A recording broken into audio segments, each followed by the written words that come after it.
Easy Sports Talk Show podcast with Ed Smith and Javon Adams. I am one of your co-hosts. I am Javon J. Love Adams, and with me, as always, is a man who played in the professional. He played baseball, professional baseball. Also played in that first Super Bowl bound team for the Atlanta Falcons. And he is an accomplished author and motivational speaker. He is none other than my partner, Ed Smith. What is good, man? Yeah, man, today should be a holiday. Day after the Super Bowl, they should have this be a national holiday. They all for everybody. Yeah, for sure. And okay, so before we get it, because we talking all things Super Bowl today, I've heard that idea being bandied about Super Bowl Saturday. What do you think about that? Would that be too far off? I think that would be a good idea. I think it would be a good idea too.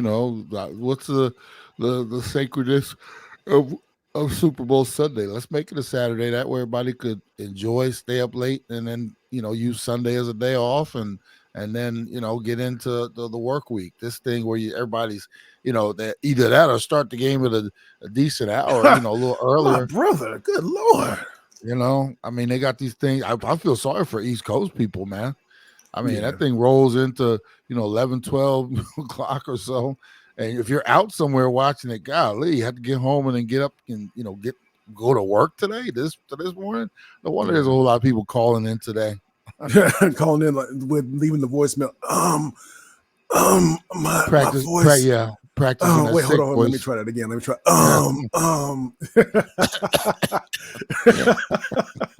So let's get right to it. Let's get right to it, man. So Super Bowl took place yesterday. It was a matchup between the San Francisco 49ers and the Kansas City Chiefs. The final score 25-22 in overtime. Now, I'll save that final question for last. But what were your thoughts on the game? Because at the half, it was 10-3 San Francisco 49ers. And then ultimately, again, it ends up in overtime. But so what are your thoughts on this game overall? Because it seems like, and I'll say this, I'm relying on you more because I had folks up at the house, man, and I was on the grill until at least the second quarter. Unfortunately, I tried to, the food just kept coming, and I said, "Good Lord!" But anyway, trying to be a host and all that stuff. But so I was in and out of the game in terms of trying to watch it. But that first, what I do know is like that first drive for the San Francisco 49ers was going pretty well until we had a little bit of a fumble situation. But what were your thoughts on the game overall, or at least if you want to take it by quarter, however you want to go about it? Well, I think San Fran. Don't get me wrong. KC won the game, but I think San Fran lost the game early. They had too many opportunities. They were playing much better than KC early, and as you saw, it was 10-3 at the half. They should have been up anywhere 17 or 20-3 at the half, and then could have pretty much put a chokehold on the game with a good second portion of the game. But they let too many opportunities go. You mentioned the field goal. I mean the fumble, and then just too many times early when it seemed like they had the momentum, didn't take advantage of it, and then you just kind of felt it, man.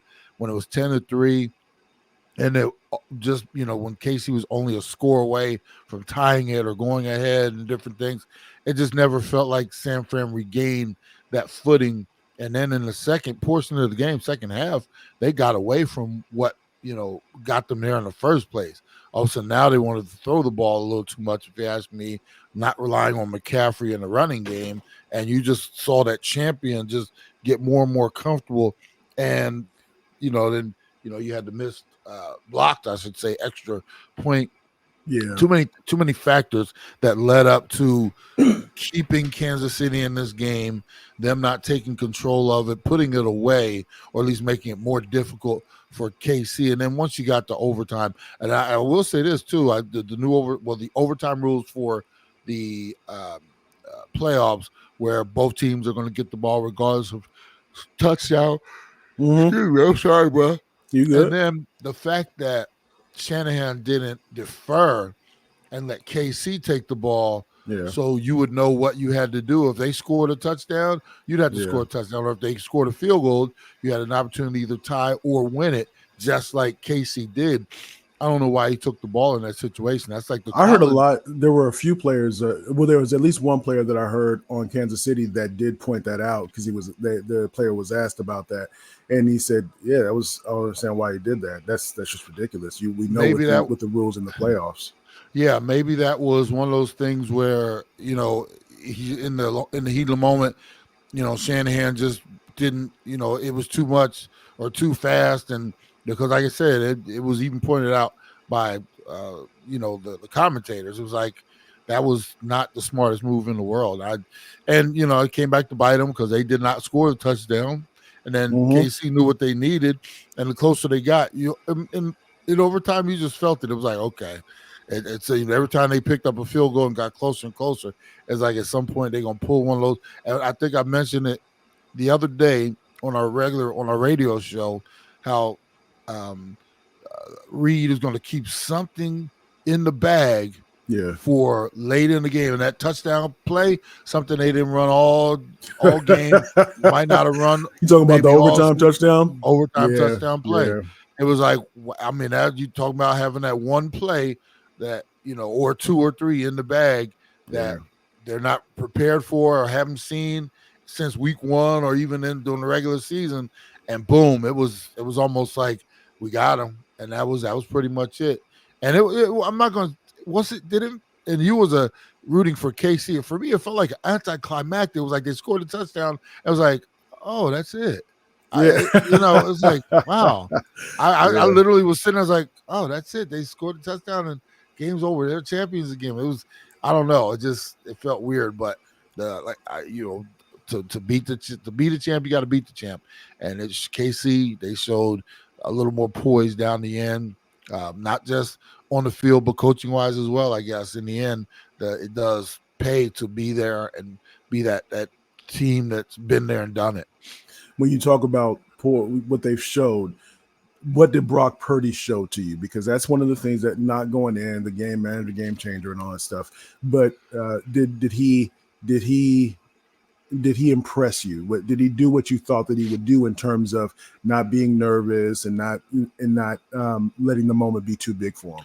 Well, he showed me that Kansas or the San Francisco can win a Super Bowl with him because they were that close and probably should have won the game. And he did not do anything that he was calm, and I will say that when KC went after him, they went after him. And sometimes it showed his whether it's lack of strength or maybe because he hasn't been there before, he wasn't he wasn't able to escape like a Lamar Jackson or extend the play like a Josh Allen. There were a few times when they pressured him and he had to get rid of the ball. He had no other choice. Whereas there are some of the elite quarterbacks would have either tried to escape and been successful, or you shrug off some of those, blitzers and stuff like that. He did what he had to do. He got rid of the ball, but Kansas City forced him a few times to get rid of the ball early because that was his only option. So that showed a little bit of his, and there's nothing wrong with that. He did what he was supposed to do instead of taking a sack or throwing the ball late or anything like that.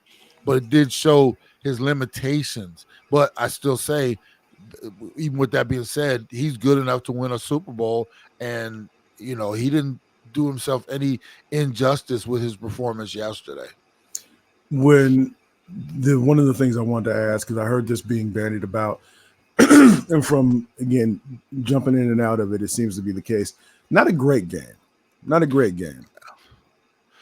aesthetically, no. It was, and I think part of that was because KC was so, I mean, you think about it, Jay, we got toward the end of the first quarter, and I think KC might have run 9-10 plays, something like that. They were 3 and out, or whatever they were. And then, it was 10-3 at the half, and then they both came back. And then the start of the second half, it was even sloppy to start then. It was a lot of, no first downs, 3 and outs. And then it got juicy toward the end, but it was not what you would call one of those, pleasing to the eye games where both teams were, hitting on all cylinders and the defense was getting after it and, making stops. It was like sloppiness from the offensive sides of the ball that made the defenses look like they were playing much better. But in the end, I just think it was, it was a choppy game all the way through. Now, this is the thing in this legacy defining games, right? So it could go. It's as you talked about. We talked about with that movie that you mentioned. With what was it called again? Glass Mirrors or something like that. What was it called? Sliding Doors. Sliding. Yeah. Okay. My bad. Sliding Doors. I got That's it all now. It's in the mind now. Sliding Doors. Where if you go one way, then all these different things or possibilities open up. But and so for San Francisco, that's not the case in terms of winning that championship. But for Kansas City, they are a dynasty, right? This is a dynasty, right? Because I even heard something this morning before that in the possible dynasty for the Kansas City Chiefs. No, they're a dynasty. Now, what they do moving forward, that's something else. But this is a dynasty. You win 3 in 5 years, you're a dynasty. And back to back for the first time in 20 years. I mean, they've proven it. I mean, there's nothing you can say. I mean, 6 straight AFC championship games. That means they've been to the championship game 6 times. They have 3 Super Bowls, 4 appearances. I mean, what more can you do, or what would you want them to do? Well, if you get one more, then you'll be a dynasty or something. Yeah. That's ridiculous. No, it is a dynasty, and I'll be there to say it looks like they'll be right back in the mix next year. So, Yeah. It is what it is. It walks like a duck and quacks like a duck. It's a duck, baby. And if nothing else, well, so let's talk about the guy and all the greatest of all time stuff. There's time for that. There's time for him that narrative to really be fleshed out. But how did Mahomes perform for you in your eyes in this game? He showed why he is going to one day be considered the greatest to play the game. It's too early to call him that because he's got a long way to go. I don't care what you say. He's got 3 now. Brady has 7. So, let's stop that train. But it extrapolates out that if Brady went 10 years without winning one. So it could very easily happen to Mahomes and them with, the way this, free agency and thing happens. And that AFC is not going to be a cakewalk either. So we'll see how it all goes. But he stamped his, I mean, if he wasn't to play anymore moving forward, he's already a Hall of Famer, bro. He's got 3 rings.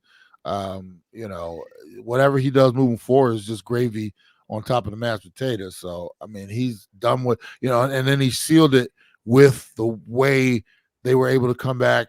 And in overtime, he takes the team down when Purdy and them couldn't get the touchdown. He goes, marches them down, and it was like just clockwork, tick, tick, tick, just one play after the other, used his legs.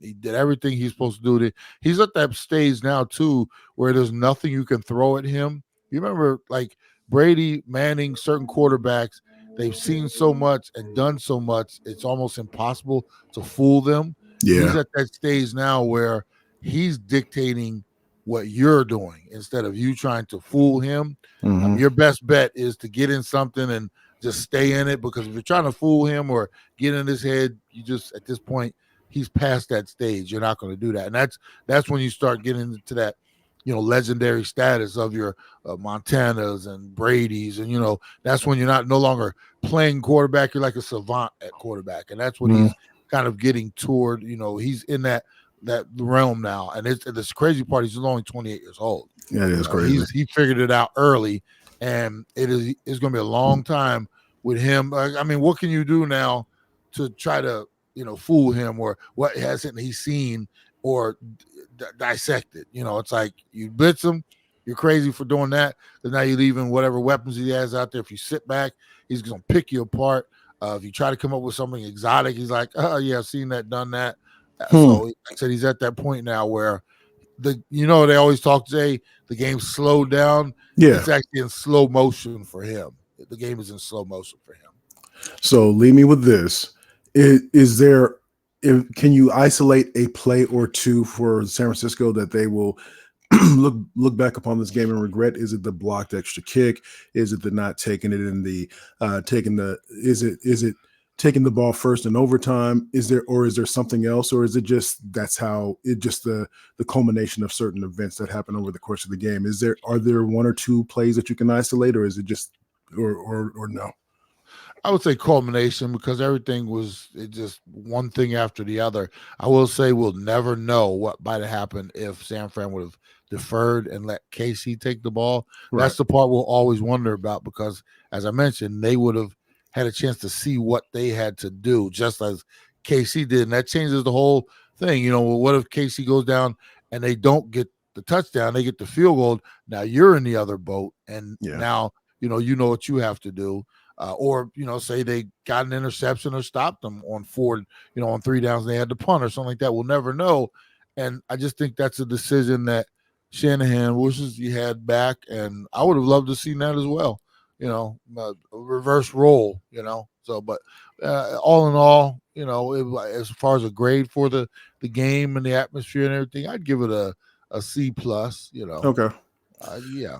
So final, leave me with this. So you said overall the grade for the game. So what would you give the grade for your food at the house? Oh, I got down with the wings, man. I did them wings and I did some kibasi on the grill, and I got down. So I'd give it a minus because I never like to think I'm perfect, but A minus. Okay. I did well on the grill myself. I went on the grill and I put the chicken. Nika seasoned up the food. And I put it all on the grill and I cooked it up. So what I heard, because we're in this crazy little 21-day diet, I actually might eat some of that meat today. That I didn't even eat yesterday at all. All. But yeah, I did it where I was prepping and cooking, and by the time it was done, I didn't eat nearly as much as I thought I would because you're just around the food as the cook. Yeah. So day 2 is when we usually get it. Now when you're cooking that much, day 2 is when you finally get a chance to enjoy it as much as you thought you would. That is Ed Smith. I am Javon Adams. We do this thing 3 times a week, Monday, Wednesday, and Friday here for Easy Sports Talk Show with Ed Smith and Javon Adams. Make sure you tell a friend and tell a friend. Also go to easysportstalk.com, easysportstalk.com to find out the other things that we do. One of those is that we do have the Believe in the Arizona Cardinals podcast. You can go to believe.com or go to easysportstalk.com to listen to it as well, or search Believe in Cardinals. That's BLEAV in wherever you find your podcast. And then we also have our terrestrial radio show every Saturday from 1 to 3 Eastern on Sports Map Radio. And so you can go to sportsmapradio.com if you're not in one of the 98 markets that we're in. Again, that's sportsmapradio.com in the upper right corner. Click on the little play icon, or you can download the app for your Android or mobile device. And so we'll see you all on Wednesday. And so as we always like to say around this time, you can